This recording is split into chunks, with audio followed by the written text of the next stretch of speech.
안녕하십니까. 법과 통하면 세상으로 통한다. 통통 법률아 놀자의 박지훈입니다. 오늘도 저와 함께할 미인 네 분 자리하셨는데요. 인사해 주시죠.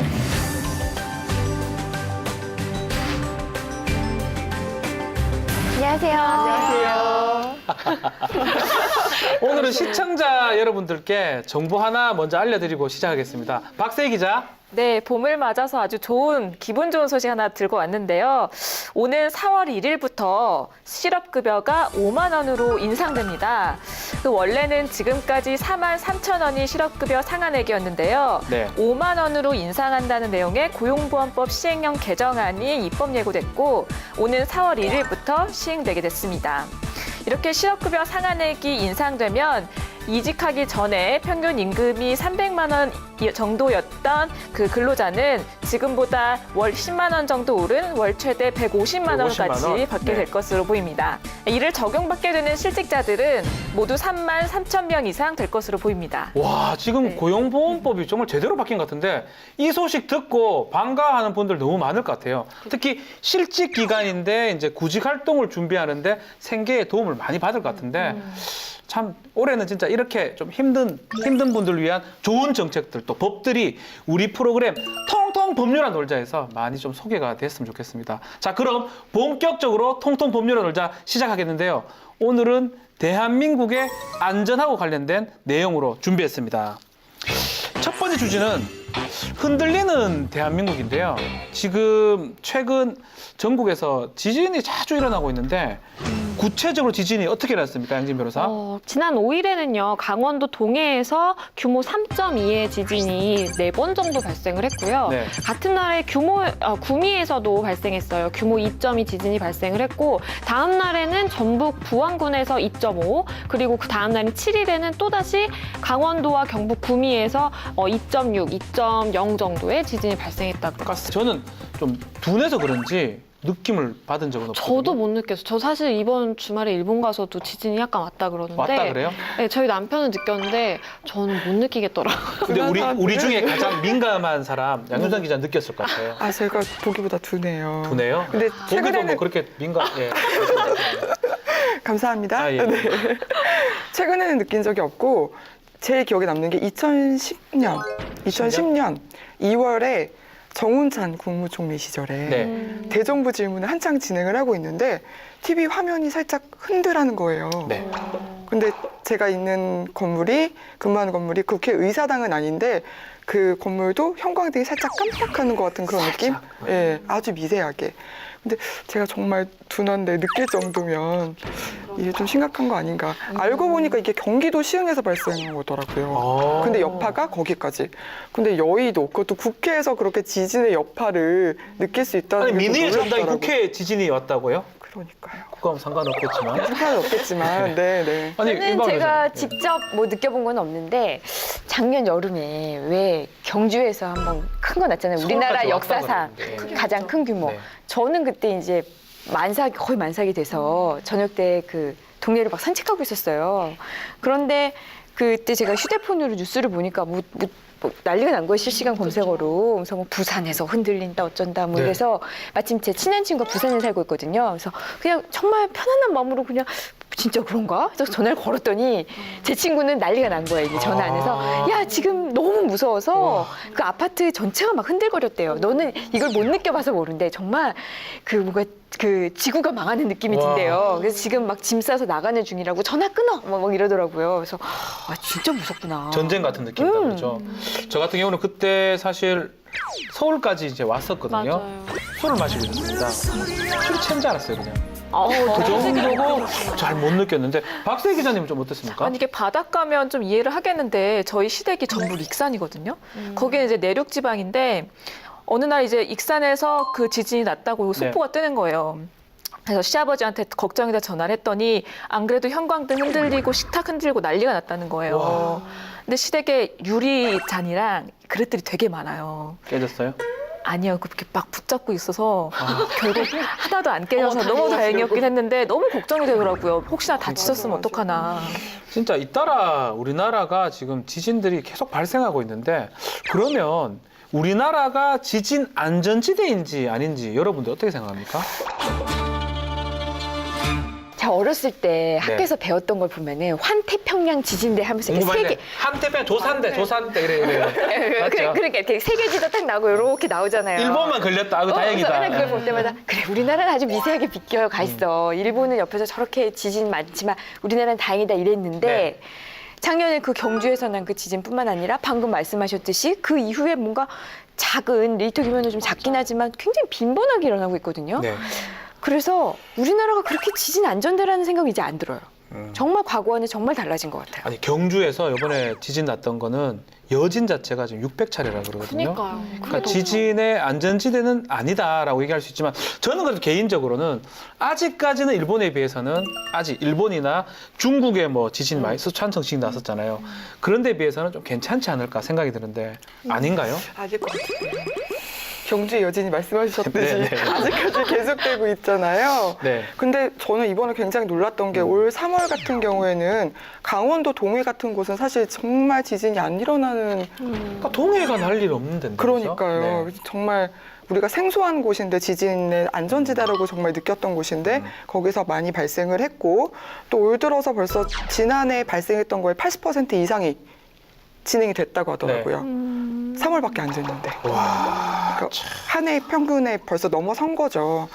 그러니까 지진 발생 빈도가 이렇게 높아지고 있다는 건 우리나라 안전지대가 아니라는 방증이 아닐까. 그래도 이렇게 우리나라 같은 경우는 작은 지진 위주로 일어날 것 같다는 좀 생각이 들어요. 제가 사실은 뭐 프로그램 촬영 때문에 사실 그 구마모토에 지진 났을 때 일본에 제가 뭐 원해서 간 게 아니고 우뚝이 잘 잡혀서 갔어요. 제작진한테 쏘은 거죠.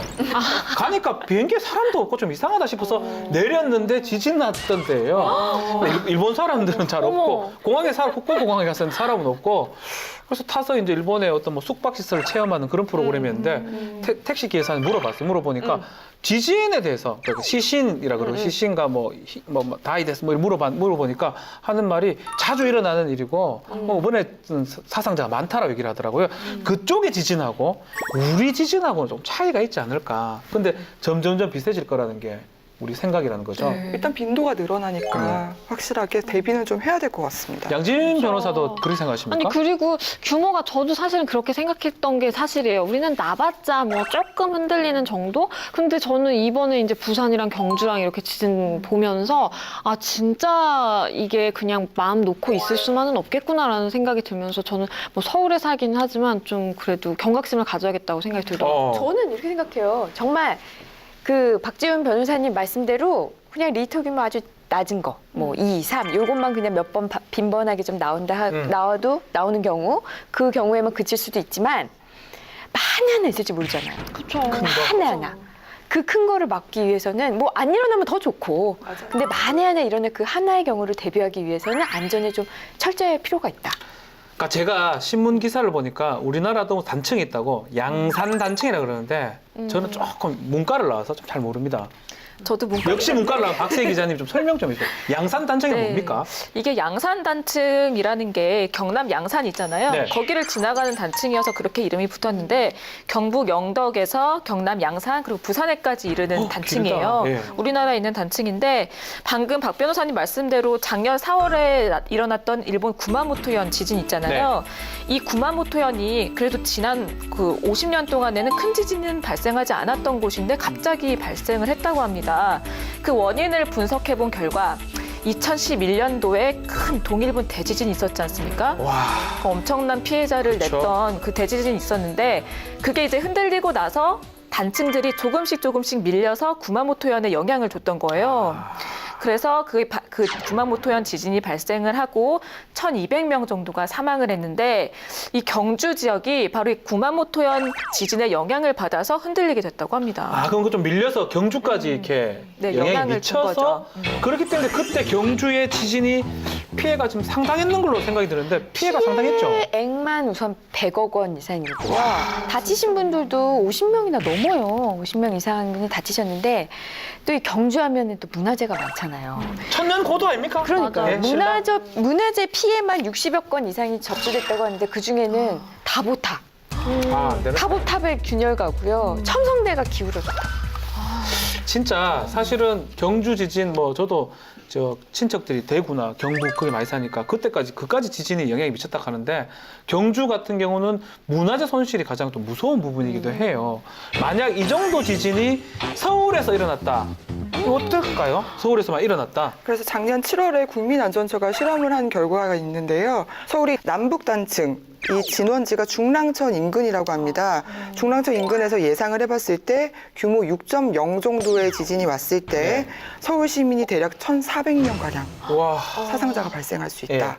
6.5로 늘어났을 경우에는 10배 이상이 증가를 해서 사상자가 14,000여 명 어머. 발생할 수 있다고 합니다. 아니 지금 상상을 지금 초월하게 만약 그 정도 지진이 서울에서 일어나면 피해가 어마어마 같은데 사실 이 지진 관련돼서는 요 얘기를 꼭 해야 될 것 같아요. 내진 설계라는 얘기 있잖아요. 그렇죠. 내진 설계가 돼 있으면 뭐 건물이 괜찮다 그러는데 내진 설계 이 개념 조금 알려주시면 안 되겠습니까? 네, 내진 설계는요, 말 그대로 이제 지진이 발생해서 지표면이 이제 흔들릴 때 건축물에 이제 상하 진동이 있고 좌우 진동이 있잖아요. 그 진동을 안전하게 견딜 수 네. 있도록 건축 구조를 이제 설계를 하는 건데요.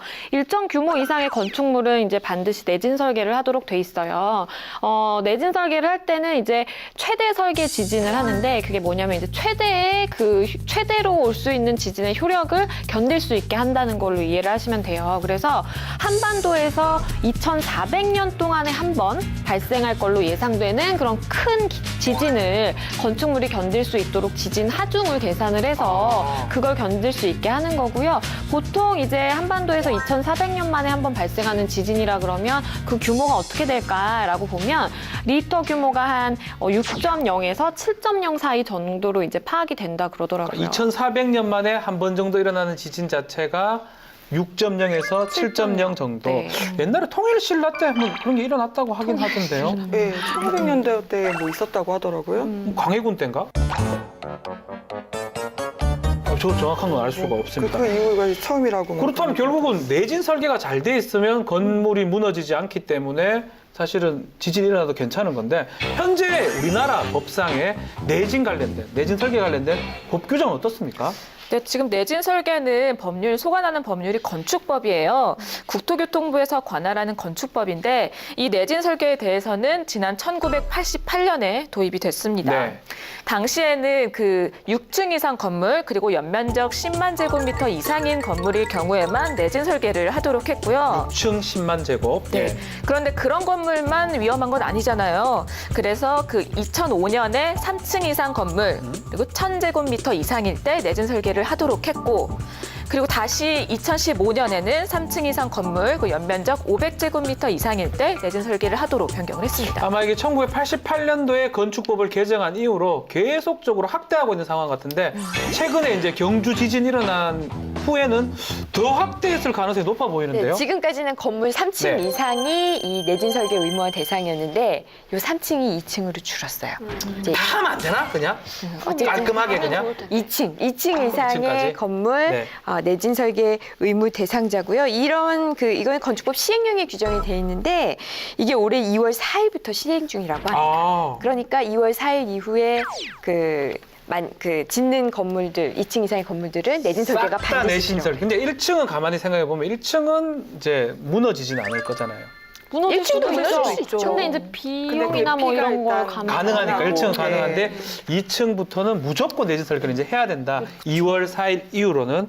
그렇다면 현재 우리나라에서 내진 설계가 되어 있는 건축물의 비율을 좀 알려주십시오. 양윤선 기자님. 네, 국토부 자료에 따르면요. 우리나라에 있는 건물을 모두 집계를 했더니 698만여 동이라고 합니다. 네.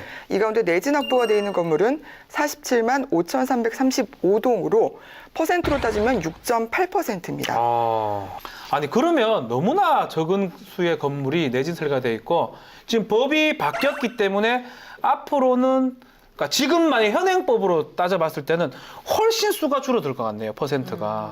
그렇죠. 지금 너무 심각한 것 같긴 한데 2,400년 동안 뭐 지진 안 일어나니까 괜찮다고 생각하는 건가?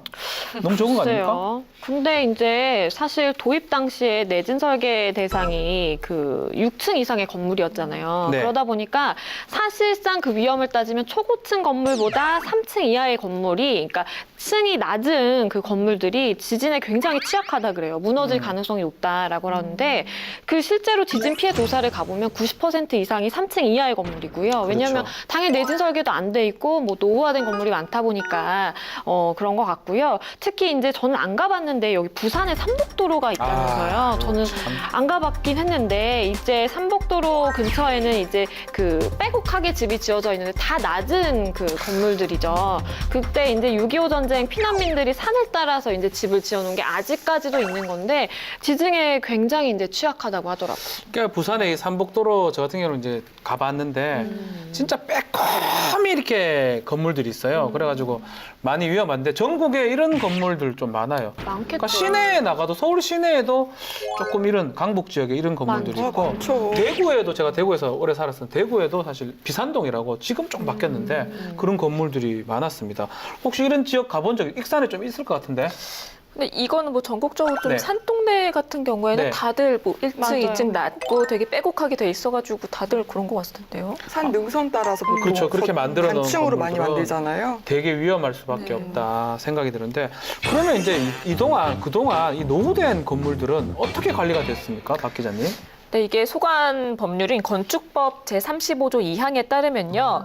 많은 사람들이 이용하는 다중이용 건축물, 그리고 연면적 합계가 3,000제곱미터 이상인 건축물, 그리고 네. 특수구조 건축물은 건축물의 사용 승인이 떨어진 이를 기준으로 해서 10년이 지난 날부터 2년에 한 번씩 정기 점검을 실시해 왔습니다. 그러니까 2년에 한 번씩 정기 점검을 해야 되는데 만약 이 기준보다 좁은 어떤 건물이라면 필요가 없는 필요가 거죠. 없다는 거네. 와, 이거는 말이 됩니까, 이게? 그렇죠. 왜냐하면 이게 기준이 3,000제곱미터라고 잡혀 있기 때문에 이거에 미치지 못하는 건물들은 이 아예 대상에서 제외가 되는 거예요.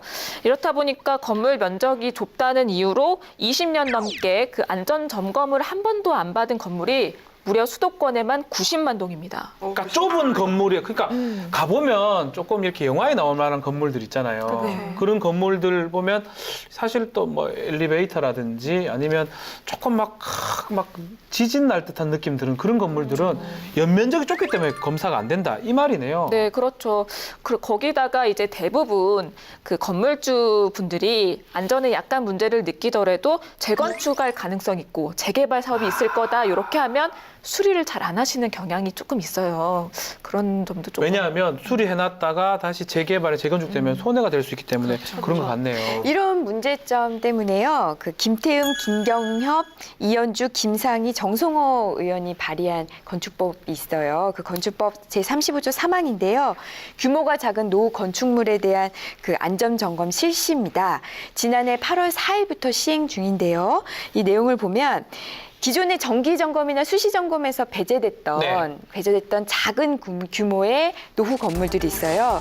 이 건물들이 취약하거나 아니면 재난의 위험이 있다고 판단되면 이 허가권자가 직권으로 저 직권으로. 안전 점검해야겠다. 직권으로 되겠다. 안전 점검할 수도 네. 있고요. 반대로 이 건축물의 소유자나 관리자에게 안전 점검을 너 안전 점검 좀 해봐. 네. 하고 안전 점검을 요구할 수도 있게 되었고요. 만약에 신속한 안전 점검이 필요하다. 그러면 그 점검에 필요한 비용도 지원할 수 있도록 그런 내용이 조항에 들어갔다고 합니다. 그러니까 실제로는 안전을 위한 점검은 어쩌면 필수인데요. 우리는 이 점검을 좀 잘 안 한 것 같고 교육을 해요. 뭐 민방위 훈련 같은 거 민방위 교육 가면 지진 났습니다 하면서 책상 밑에 들어가는 이런 거만 교육을 해요. 이렇게 뭐 들어가서 그냥 초등학교에서 가위바위보 놀고 있어요. 재밌네 하면서 이거는 교육이 될지 모르겠는데 근데 최근에 이제 경주 지진 일어나면서 학생들한테 아니면 강고 이런 데서 지진 그 대처 요령 배우고 있는데 지진 일어나면 어떻게 해야 됩니까? 혹시 뭐 생각해 본 적 있습니까? 지진 나면 저는 하나씩 한번. 밖으로 나간다. 넓은데 운동장 같은 데로 그게 제일 나가서 중요하다고 좋네. 하더라고요. 저는 우리 어머니가 이제 대구에 사는데 어머니가 어떻게 알으셨더라고요. 무조건 문을 열어야 된다고 그러더라고요. 그래요? 만약 무너진 다음에는 문이 안 열린대요. 그러니까 첫 번째 해야 되는 게 통로 확보. 그게 나가는 거랑 똑같은 관념 같아요. 그리고 예전같이 이렇게 쑥구리. 머리 보호하라 쑥구리 그러잖아요. 가나요? 예, 뭐. 네, 머리 보호해야 되니까. 근데 그거 필요 없대요. 그래요? 일본 같이 내진이 잘 돼 있는 나라 그런 같으면 데는 모르는데 그래야 되는데 우리나라 우리는 같은 무조건 경우는 조금 안 좋으니까 공터로 나가는 게 나가야 좋다고 그러는데 뭐 들은 얘기 없습니까?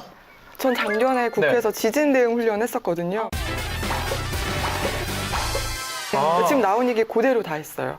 지진 경보가 울리고 책상 밑에 들어가서 머리 수그리고 있다가 가위바위보도 몇 번 하고 쓸데없이라니까요, 그게. 운동장으로 잔디밭으로 일단 나가야 되고 머리 가장 조심해야 하고 이게 근데 가장 중요한 거라고 하더라고요. 이것만 잘 지키셔도 그리고 안전 통로 확보하시고 가스라든지 전기 차단하시고 그렇죠. 네. 야, 근데 이렇게 막 순서대로 하기가 쉽지는 않을 것 같긴 쉽지 한데요. 사실은 지진이 나면 가장 무서운 게 실제로는 개인도 무섭지만 뭐 철도라든지 지하철이라든지 공공기관 특히 가장 걱정되는 건 영화에도 나왔죠. 원자력 발전소 같은데. 아, 그러니까 이게 너무 영화에도 많이 나오고 이래서 진짜. 지금 저는 그 영화가 무서워. 떠올라요. 그러니까요, 무서워요. 근데 우리나라가 어떻게 돼 있나 보면요. 우리나라 이제 울산과 포항 사이에 월성 원자력이 있잖아요. 그렇죠. 그리고 울산이랑 이제 부산 사이에는 고리 원자력이 고리 있죠, 있죠. 고리. 그렇죠. 그 원자력이 지금 한 총 대략 12개 정도 있다 그러는데 그런데 이제 수력 원자력에 따르면 원자력 자체는 내진 설계를 당연히 하는데요. 내진 설계가 6.5 정도 견딜 수 있게 한대요. 6.5. 그렇죠. 6.5 넣으면 안 되는 거 아니에요? 2,400명 만에 터지는 거 7 아니에요? 한번 일어난다면서. 그러니까요. 그래서 저는 그게 좀 무서운 것 같아요. 6.5면 우리가 생각할 수 있는, 상상할 수 있는 범위에서 최대치를 잡고 일단은 뭐 한 것 같은데 네. 사실 월성 1호나 이제 고리 1호 같은 경우엔 지어진 지 30년이 넘었어요. 조금 노후화됐다라고도 볼 수 있는 측면이 있고 그리고 뭐 정부 측에서는 일단은 입장을 밝히기로는 내진 설계돼 있고 그리고 수시로 점검을 하고 있으니까 안전하다 이렇게 이제 입장을 밝히기는 했는데 사실 2,400년 만에 한 번이라도 만약에 7.0 와봐요. 그럼 원자력 다 터지 그거는 약간 우리 다 죽는 거 아니 아니에요? 멸망하는 거예요, 동일본 멸망. 대지진 일본은 진짜 지진이 많이 일어나는 나라인데 네. 9.0이 나올 줄은 몰랐다고 해서 대비가 누가 안 되는 알겠어요, 거잖아요. 그거를. 조금 더 이렇게 해야 될 것 같은데 저는 또 걱정스러운 게 원자력도 원자력이지만 또 가장 이번에 경주 그 사건 때 학생들 학교에서 대피하는 모습 봤거든요. 그렇죠. 학교가 내진 설계가 안 된 데가 많다 이러는데 이것도 심각한 것 같아요. 그 지난 2008년에 중국 수촨성에서 네. 지진 큰 게 일어났었잖아요. 그때 무너진 학교 수가 7,000개. 7,000개 학교가 7,000개? 무너졌대요. 네. 그래서 7,000 개? 5,300명이 사망했다고 와. 해요. 그 학생들이. 네. 우리나라에 학교 몇 개 있을까요?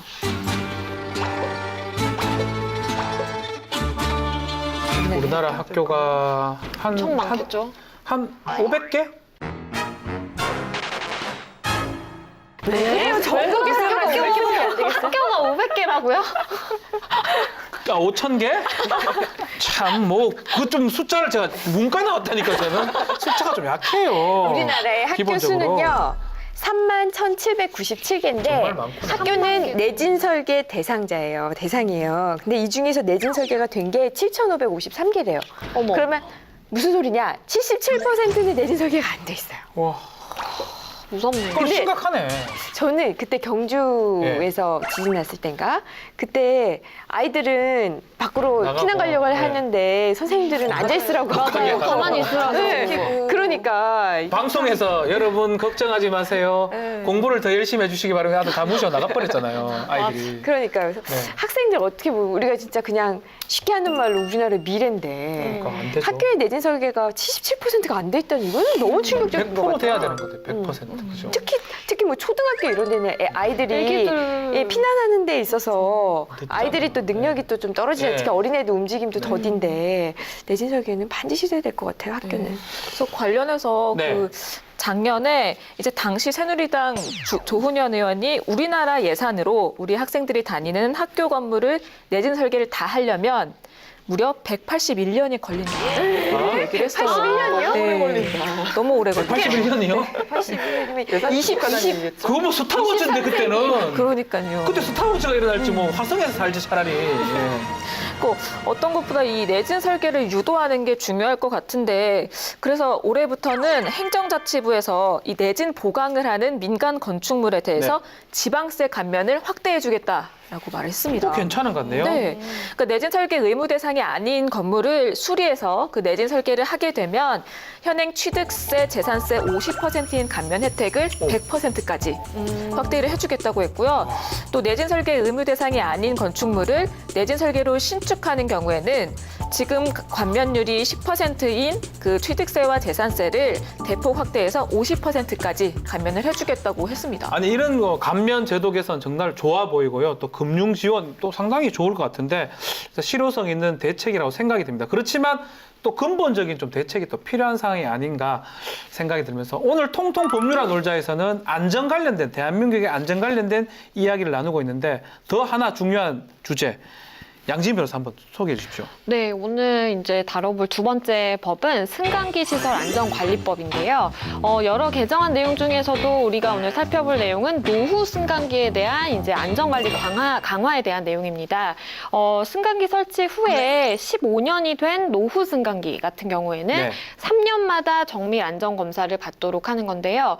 2014년에 김우남 의원, 김민기 의원이 발의한 이제 그 개정안입니다. 그리고 시행은 올해 1월 28일부터 시행되고 있어요. 아니 그러면 이때까지 노후된 승강기를 안전 점검을 받지 않았다는 저는 몇 번 봤는데 뭘요? 우리 아파트에 안전 점검하는 모습. 그쵸. 저도 자주 봐요, 보기는. 그러면 이게 그전에는 정밀 안전 검사를 받지 않았다고 지금 말하는 게 맞는 것 같아요? 아니요, 이게 받긴 받았어요. 네. 받긴 받았는데 이게 저도 좀 알아보니까 되게 좀 그 복잡한 게 대신에 15년에 한 번 정도? 15년요? 네.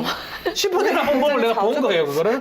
아니요, 그건 또 아니고요. 네. 이게 조금 복잡한데 승강기 시설 검사하는 게 세 가지로 나뉩니다. 아, 첫 번째는 이제 보통 우리가 생각하는 승강기 검사가 있고요. 두 번째는 관리자가 주체적으로 하는 자체 점검이 있고, 네. 그리고 세 번째가 저희가 말하는 정밀 안전 점검. 정밀 안전 점검. 정밀하게 하는 그 안전 점검이 있는데, 첫 번째 이제 보통 승강기 검사에서는 처음 이제 승강기를 설치하고 난 다음에 검사 한번 해야겠죠. 네, 해야 되겠죠. 검사하고 그 완성 검사하고 2년 이하로 이제 정기적으로 검사를 합니다. 네네. 그리고 사고가 발생했거나 아니면 검사를 했는데 뭔가 이상이 발견되면 수시 검사를 또 하게 되는 거죠. 그리고 이제 두 번째 이제 관리자가 하는 자체 점검이 있는데 이 관리자는 이제 보통의 우리 엘리베이터를 관리하시는 분들이 있잖아요. 네. 그분들이 이제 한 달에 한 번 정도 점검을 합니다. 한 달에 한 번. 이분들이 이제 점검 기록을 승강기 안전 종합 정보망에 입력을 하게 돼 있고요. 오. 그리고 저희가 이제 이야기하는 정밀 안전 점검, 이게 완성 검사를 받은 날부터 15년 뒤부터 받던 거를 3년으로 줄인 거예요. 이 법이. 15년은 조금 아니 이 법이 저도 뭐 법률을 이렇게 공부하는 입장이지만 또 법률 하는 입장이지만 이거 진작 있어야 될 법이고 15년이 무슨 의미가 있노? 그렇죠. 15년이면 강산이 10년에 한 번씩 변하는데 15년이면 조금 심한 게 아닌가? 받았어요. 심한 거 아니에요? 무섭더라고요. 저 아니 그럼 올해 우리가 아파트 15년 동안 사는데. 그게 상상도 하시면 이거 의무사항이죠. 이거 만약 안 지키면 어떻게 됩니까? 정밀 안전, 처벌합니까? 예, 그럼요. 처벌받죠. 정밀 안전 검사를 받지 않고 승강기를 운행을 했을 경우에는 징역 1년 또는 1,000만 원 이하의 벌금에 처하게 돼 있습니다. 와 어쩌면 당연한 법률인데 사실은 좀 늦게 들어온 게 아닌가 또 생각이 들면서 우리 엘리베이터 승강기들은 다 이용하잖아요. 저 같은 경우는 그렇죠. 몸이 좀 무거워서 항상 엘리베이터를 이용하는 버릇이 있습니다. 임방울 변호사도 또 애를 이제 가졌었고 그쵸. 많이 저는 타죠? 제가 뭐 집 밖을 나가는 순간부터 무조건 승강기를 이용하죠. 그쵸. 집에서도 엘리베이터 맞아요. 타고, 뭐 전 또 대중교통 많이 타잖아요. 지하철 타고 에스컬레이터. 올 때 에스컬레이터 반드시 이용하고, 여기 녹화하러 오는 요 장소에서도 엘리베이터를 타고요. 6층 정도는 좀 걸어와도 되는데 걸어오십니까? 아니요 절대 never. 저 양효정 기자는 조금 운동을 많이 한다고 제가 들었는데 저도 계단 진짜 이용합니까? 가까운 거리는 저는 웬만하면 계단을 이용하려고 하는데 정말 셀 수도 없더라고요. 생각해 네. 보니까. 생각해 보면은 저 집도 고층인데다가 네. 여기 몇 층이에요? 14층. 아 그 정도면 걸어 다녀도 되는 것 같은데 여기 사무실도 몇 층입니까? 5층. 5층이면 걸어가 되죠. 5층부터는 고층 아닌가요? 아니 뭐 근데 사실은 지하철이나 뭐 이런 것들 이용하면서 계단 같은 거를 자주 이용하면 건강에 상당히 좋긴 좋은데 저 같은 경우도 뭐 사실 저희 집 아파트 5층입니다. 5층인데 우리 아이들은 항상 뛰어가요. 그게 더 재밌나 봐요. 엘리베이터가 빠른지 자기들이 빠른지. 그래놓고 좋을 이제 때다. 층마다 다 눌러놔. 아빠 내기해. 그래서 층마다 다 눌러놓으면 제가 4층에서 걸리고 3층에서 걸리고. 그래서 지수밖에 없게 만드는데 아이들은 그렇게 하는데 저 같은 경우는 정말로 이제 좀 걷는 게 조금 힘들어서 그런지 술을 좀 덜 드세요. 맞아요. 엘리베이터를 새해는. 좀 줄여야 될 것 같아요. 엘리베이터를 좀 줄여야 될 것 같아요. 이 승강기가 종류가 좀 많다 그런데 승강기가 어떤 종류가 있습니까?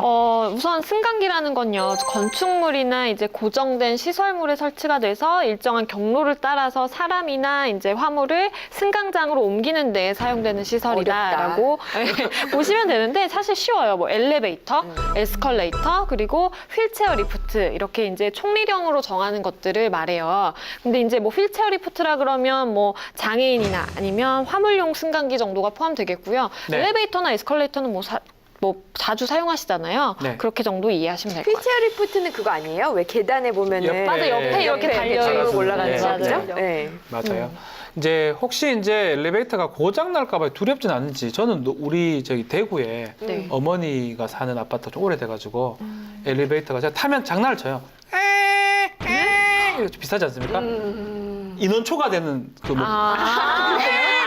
하면 다들 막 겁을 막 먹을 정도로 좀 오래된 엘리베이터입니다. 이 말씀하시니까 전 네. 생각이 나. 저는 엘리베이터 타면 하는 버릇이 뭐냐면 엘리베이터 타면 이쪽에 항상 몇 명이 총 몇 킬로에 그러면 그걸 나누기를 하면서 이거는 1인당 몸무게 평균 몸무게가 얼마인가 이런 걸 보통 계산하긴 하는데 비슷하네.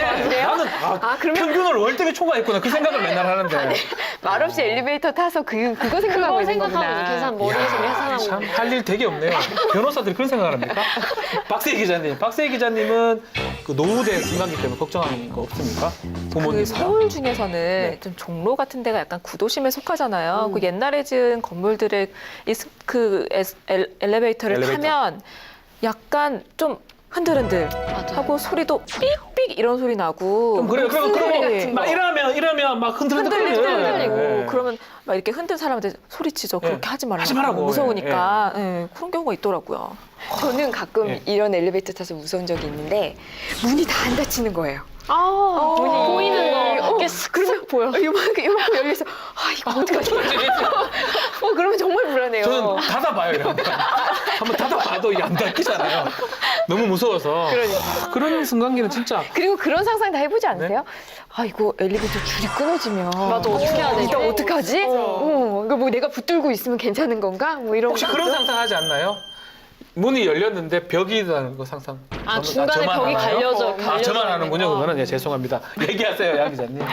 도와주세요. 네. 예. 현재 승강기 설치 대수가 56만 대래요. 예. 정말 숫자가 많죠. 네. 근데 설치 후에 15년이 경과한 노후 승강기가 매년 15,000대 이상으로 증가를 하고 있더라고요. 그렇게 많이요? 네, 안전처 자료에 따르면요, 현재 15년 이상 경과된 노후 승강기가 전국에 14만 대가 설치가 돼 있는데, 심지어 50년 이상이 된 승강기도 7대나 현재 사용 중인 거죠. 50년요? 50년? 그럼 1960년 그 시절에 나왔는 거네요? 60년대. 60년대. 야, 이건 우리보다 나이가 많은데 누가 누구를 태워줘? 아니. 누가 누구를 태우냐고? 진짜 우리나라에서 가장 오래된 엘리베이터가요. 61년에 설치돼서 그 당시에는 진짜 신물이었겠다. 그쵸, 신물이죠. 54년간 이제 운영이 되었고, 에스컬레이터 같은 경우에는 66년에 설치됐대요. 그래서 49년간 사용되고 있다는데 저희 엄마가 62년생이시거든요. 제 엄마보다 나이가 많은 이 엘리베이터가 보고 절이나 있네요. 해요. 그러니까요. 그러니까 이게 인간하고 똑같겠죠. 승강기도 근데 연수가 늘수록 이제 고장은 자꾸 늘어갈 그렇죠. 텐데 사실 우리 안전관리가 조금 미흡했던 건 사실입니다. 그래서 이제 그 고장이 발생한 현황을 분석을 해봤더니요. 30년 미만 된 승강기의 고장률은 괜찮아요. 0.46%. 얼마 안 되네요. 네, 얼마 네. 안 되죠. 근데 30년을 넘어가면 이게 2.33%로 높아집니다. 5배 정도 높아졌습니다. 2014년도 기준으로 2,660대 중에서 62건에서 고장이 발생을 우와. 했고요.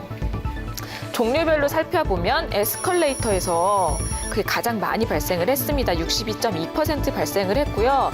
저희가 또 많이 타는 승객용 엘리베이터에서는 31.3%, 또 화물용 엘리베이터에서는 5.7% 순으로 집계가 됐습니다. 네. 건물 용도별로 봤더니요, 판매 시설은 119건, 이게 45.4%더라고요. 공동주택이 53건, 운수시설이 44건, 근린생활 20건, 업무시설이 8건 등이었습니다. 용도별로는 또 그렇게 사고가 난다. 네, 그럼에도 이 한국 승강기 안전기술원은요, 15년이 경과된, 설치되고 15년이 경과된 이 노후된 승강기, 단 1회 정밀 안전 검사만 했었던 거예요. 너무 안 돼. 근데 이제 이게 3년마다 한 번씩 하는 걸로 바뀐 거죠. 그래서 이 15년 이상 경과된 노후 승강기가 총 한 14만 대 정도 되거든요. 이거를 2019년 1월 27일까지 모두 그 그 정밀 안전 검사를 모두 이제 완료를 한다고 합니다. 그러니까 실제로는 저 같은 경우는 이제 사실 그런 상상은 해봅니다. 연인과 둘이 탔을 때 엘리베이터 고장 나서 무서워. 상상을 해보는데 절대 일어나지 않죠. 저한테 일어난 적이 없는데 혹시 이렇게 엘리베이터 사고 경험 해본 적 없습니까? 저는 남편하고? 저는 아니요. 좀 어렸을 때 이게 진짜 겪어봤는데 제가 중학생 때 과외를 하러 이제 갔었어요. 그래서 되게 노후된 승강기였던 것 같아요, 기억에. 근데 이제 친구랑 둘이서 있었는데 문이 열리니까 저는 어른들이 늘 하지 말라는 거 있죠. 보고 타라 그러는데 그냥 이렇게 딱 문이 열리니까 발을 딱 딛고 들어갔어요. 근데 이 통만 그냥 올라가는 거예요, 문이 열린 상황에서. 위기다, 위기. 싹딱 뒤를 돌았는데 친구는 저기서 이러면서 이렇게 보고 있고 저는 통만 이렇게 올라오는 채로 점점 이게 벽이 그러니까 그 층이 보이잖아요. 근데 이제 그렇게 순간적으로 생각이 든 게 이게 줄이 끊어질 수도 있겠다. 내가 여기서 그런 공포가 있어요. 엘리베이터. 내가 여기서 타 있으면 죽을 수도 있겠다는 생각이 드니까 이게 점점 올라가니까 그 천장이 낮아지는 거잖아요. 그 사이로 제가 뛰어내렸잖아요. 친구한테. 친구가 영화 있는데 같아. 네, 아니 정말 친구가 있는데 걔가 야 어떻게 하는데 저도 모르게 그냥 뛰어내렸어요. 뛰어내렸는데 다행히 뭐 줄이 끊어지지는 않았지만 그때 당시는 너무 무서워서 정말 죽을 수도 있겠다는 그러니까 생각에. 엘리베이터가 사실 무서운 곳이라니까요. 그쵸. 양윤성 기자님도 있다면서요. 저는 제 사례는 아니고요. 저희 어머니가 그 유럽 여행을 놀러 가셨다가 오래된 그 건축물 있잖아요. 그런데 곤돌라 같이 생긴 엘리베이터에 이제 갇히신 거예요. 그래서 아버지가 나중에 너무 호흡 곤란을 느끼시고 해가지고 문을 이제 살짝 문틈 열어주셔가지고 막 호흡도 어렵게 하시고 그런 경험이 있으셨는데 문제는 그 이후에 비행기를 10년간 못 타셨어요. 걱정이 돼서. 약간 이게 폐소 공포증 비슷하게. 그리고 나중에 막 약물 치료하시고 뭐 그래가지고 겨우 비행기를 타시게 되셨거든요. 네. 근데 이게 보니까 오래된 건축물, 오래된 아파트 그런 데서 꼭 문제가 생기는 것 같아요. 최근에 봤더니 30년 된 서울의 마포의 한 아파트에서도 사고가 잇따라서 발생을 해서 네네네. 봤더니 승강기가 1층에서 꼭대기까지 돌발 상승하는 얼마나 올라가는 거. 무섭겠어요. 근데 그게 각각 다른 동에서 발생을 했대요. 근데 더 심각한 문제인 게 부품을 최근에 새로 교체했던 그런 곳에서 또 사고가 났다는. 그러니까 수리했는데도 불구하고 이게 사고 나는 건 뭐가 문제가 있는 것 같고 엘리베이터가 처음에 등장했을 때는 저는 이제 너무 좋아서 그 건물 일부러 가가지고 막 타고 왔다 내리갔다 그러니까 경비원 아저씨가 너무 싫어하고 기억이 나는데요. 근데 또 사고가 나면 정말 문제가 돼요. 최근에는 지금 이런 사고 말고도 에스컬레이터 있죠, 에스컬레이터. 네. 부산의 용산공원에 입구 에스컬레이터가 고장이 나가지고 교체를 지금 한다 그러는데 이게 사실은 고장들은 계속 일어나는 것 같거든요. 지금도 보면 마포 그 사건도 똑같은 아파트에 다른 데서 일어났다는 거잖아요. 네네. 다른 사건도 있죠, 박 기자님. 이게 경기도 수원에서 발생한 사건인데 이 아파트도 1994년도에 지어졌대요. 한 20년 정도 된 건데 그 한국 승강기 안전관리원으로부터 이 승강기 2대가 있었는데 둘 다 이제 안전 점검을 받았어요. 받고 이제 한 대는 이건 정상적인 운행이 불가능하다라고 해가지고 교체를 했고 나머지 한 대는 얘는 괜찮다라는 판정을 했는데 이 나머지 한 대에서 고장이 발생을 한 거예요. 이게 갑자기 15층에서 8층까지 추락을. 갑자기 제일 무서워. 얼마나 무서웠겠어요. 15층에서 8층이요. 다치진 않았는가? 이게 다쳤을 것 같은데 누가 타 있으면 15층에서 안 타 있었냐? 와, 그거 뭐 놀이공원 뭐 그런 거랑 비슷한 거네요. 막 떨어지는 거. 그렇죠. 근데 거기다가 이 아파트 단지 내에서 주민들이 또 갇히는 사건 있잖아요. 엘리베이터 안에 갇혀버리는 사고도 무려 6차례나 있었던 것으로 확인이 문제가 됐습니다. 있네. 네. 그러니까 주민들은 빨리 이거를 엘리베이터를 교체를 해달라고 요구를 하고 있는데 해당 아파트는 예산 등의 문제로 곤란하다는 입장을 보이고 있어요. 지금. 이렇게 법이 바뀌었으니까 좀 될라나 이제. 이렇게 아까 말씀하신 것처럼 엘리베이터 갇힘 사고 있잖아요. 그거는 대부분 이 만든 지 10년 이상 된 이 노후된 엘리베이터에서 많이 발생을 하고 있는데요. 이게 노후된 승강기는 우리가 잘 자동차랑 비슷해요. 자동차도 오래 지나면 안에 부품 다 마모되고 그쵸. 고쳐야 되잖아요. 승강기도 그래요. 운행을 많이 하니까 와이어나 유압식 펌프 뭐 이런 데가 많이 마모가 돼서 성능이 떨어진대요. 그럼 이거를 갈아야 되잖아요. 네네. 갈아야 되지만 돈이 없으니까 이 비용이 상당하니까 돈 많이 드니까. 교체를 미뤄서 계속해서 이렇게 사고가 발생하고 있는데 전문가들이 봤을 때 승강기 내구연약 네. 몇 년 정도로 보세요? 한 얼마 정도? 뭐 한 2, 3년? 5년? 15년 정도. 15년? 그래서 15년이나 법이 이전에? 그런가 봐요. 아. 승강기 내구연한 한 15년 정도로 보고 있는데 이게요, 이제 1년에서 한 5년 정도 된 이제 막 갓 설치된 승강기를 기준으로 했을 신입 때 승강기, 신입 승강기? 요 신입 승강기를 기준으로 했을 때 16년에서 20년 된 승강기에서 사고가 발생할 그 위험 비율이요. 몇 배 늘어난지 아세요? 무려 12배나 늘어나요. 오, 그러면 1년짜리 새로운 승강기가 그 확률이 12배나 적다는 거네. 그렇죠. 반대로 말하면. 그러니까 그렇게 와. 12배는 어쨌든 위험도가 사고 발생 위험도가 올라가고요. 이게 21년에서 25년 지나면은 45배로 뛰어요. 우와. 45배로 훅 뛰고요. 26년에서 30년으로 넘어가면 89배로 뜁니다. 89배요? 그러니까 사고 난 거랑 마찬가지네, 벌써. 그러니까 사고가 발생할 그 확률이 굉장히 높아지죠. 아니, 그때 그 60년, 50년 전짜리 그 77대 좀 바꿔야 되는 거 아니에요? 큰일 나겠는데요. 진짜. 너무 이거 안 되겠는데? 지금 그래서 이제 노후 승강기의 그 정밀 안전검사, 그 점검하는 주기를 15년에서 3년으로 이제 대폭 줄이고, 만약에 이걸 지키지 않으면 1년 이하의 징역 또는 1,000만 원의 벌금 해놓은 것 같은데, 이 법은 뭐 어떻게 잘 된 것 같습니까? 혹시 약한 것 같은. 몇 년 그러면? 한 2달에 한 번씩 할까요, 그냥? 아니 이게 처벌하는 것도 이게 사실 인명사고가 날 수 있는 거잖아요. 아. 근데 1년 이하 징역에 1,000만 원 벌금은 조금 너무 약하다는 생각이 드는데요. 이 형을 높이는 게 네. 낫겠다. 그럼 한 몇 년 정도요? 괜찮습니다. 예, 아니, 이 국회의원들 다 보고 계시니까 보는 데서 반영 가능한 거죠. 승강기 내구연한이 15년이라니까 네. 15년 이상으로는 올려드리겠습니다. 네. 이게 뭐 그런 큰죄입니까 이게? 그럼 누가 승강기 만들라 그러겠어요, 근데? 15년 좀 일종의 많죠. 공사하지 15년 좀 않은 많죠. 게 그냥 1년은 좀 적은 것 같긴 한데 어차피 이게 한 2, 3년 그 정도? 그래서 저는 이거를 형사처벌하는 것 자체가 이미 굉장히 의미 있다. 예, 엄하게 정하고 있는 걸 보통 이런 거는 뭐 과태료 뭐 이런 걸로 그렇죠. 예전에는 제재하잖아요. 그랬을 것 같은데. 행정징계를 할 것 같은데 이거 형사벌을 한다는 것 자체로 저는 이게 꽤 그래도- 박세 기자님처럼 15년 징역으로 때려놓으면 아무도 승강기를 만들지 않습니다. 그쵸. 우리 다 걸어 다녀야 돼요, 계단으로. 그렇지만 이 승강기 시설 안전관리법 실효성에 대해서 어떻게 생각합니까? 박사님 죄송합니다. 예. 얼굴이 빨개지셨는데 예. 뭐 실효성 있을 것 같습니까? 실효성은 저는 있을 것 같긴 한데. 네, 저는 일단 이 15년에서 3년으로 대폭 줄인 거에 대해서는 정말 실효성이 있을 것 같고 이대로만 해준다면 지켜만 준다면. 네, 지켜만 준다면 네. 뭐 이렇게 사고가 많이 줄지 않을까. 우리 한번 큰 사고를 겪었던 우리 양진 변호사. 근데 저는 실효성은 당연히 그 전과 비교해서 뭐 나아지겠죠. 근데 이제 그 노후 승강기를 대상으로 하는 거잖아요. 네. 제가 쭉 생각해 보니까 노후 승강기를 제가 타긴 타지만 노후되지 않은 승강기도 타는데 불안하거든요. 그래서 꼭 노후 승강기를 대상으로 할 게 아니라 다른 그냥 뭐 새로 된 승강기라도 그 만든 지 얼마 안 모든 된 승강기. 승강기라고 하더라도 정밀 검사를 조금 강제하는 게 좋지 않을까라는 생각도 사실은 좀 들어요. 이거 좋네. 이거 아니 국회의원 여러분 보고 계시니까 아예 승강기 자체에 이 검사 주기를 딱 붙여주는 거. 근데 검사 비용이 좀 많이 드는가요, 이거?